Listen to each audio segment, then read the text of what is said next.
Yep, this is where the magic happens. This is where we create the value, okay? And this is where you've got to find your rent-to-rent deals. So my aim for this video is to break down the sourcing process and the securing of the deal process, because a lot of people, they're fine. You're fine sourcing deals, but then what happens once you've sourced one and you need to secure it? Sourcing and securing for me are completely different. So let's get into it. Here are my 7 steps to sourcing and securing your rent-to-rent deal. Number 1, identify the target.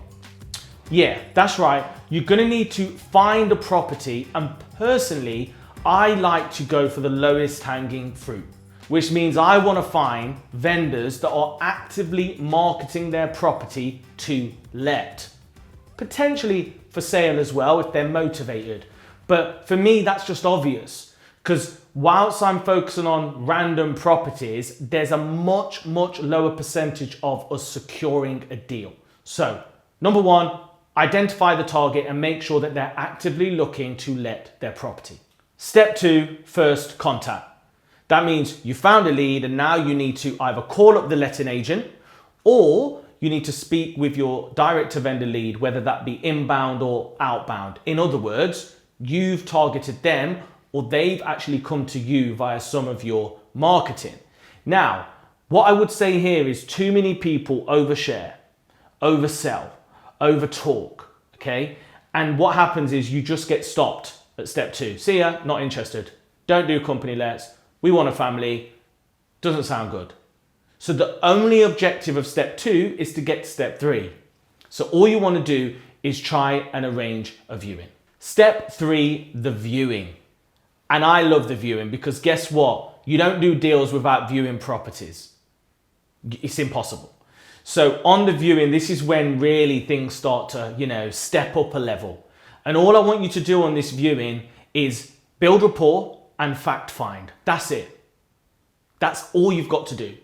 Build rapport with the landlord or the agent and fact find so you know everything about the landlord's situation that you possibly can, which will then inform you to make an offer.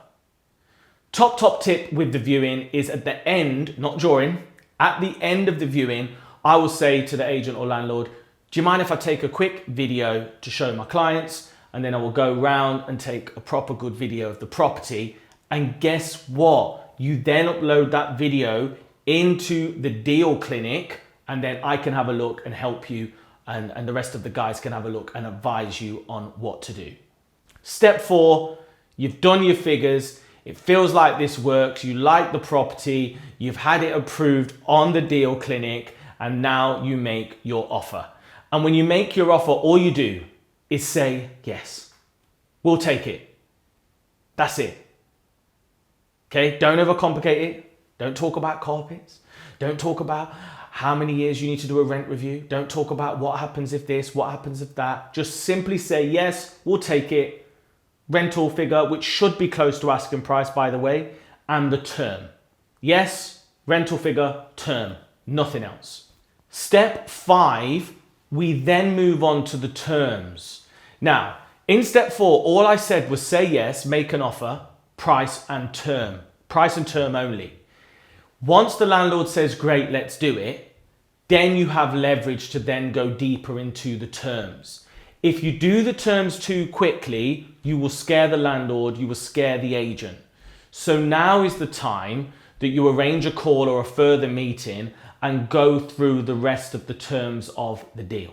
Step 6, you've agreed on the terms and now we move on to the legalities. So this is when we take the heads of terms you've agreed in the last point and then we draw up a contract that we send to the landlord for their review. If you're through a letting agent, there's a good chance they're going to want to use their agreement. So they'll be the ones sending the agreement to you and you will be revising it for them. Whereas when it's a direct to vendor deal, you will be the one sending the agreement and they might make revisions their end. And last but not least, you've done it. 7 is signing of the contracts and key collection. So you've got your rent to rent deal and you're, you're happy, you're feeling good, but guess what? This is when the real work starts.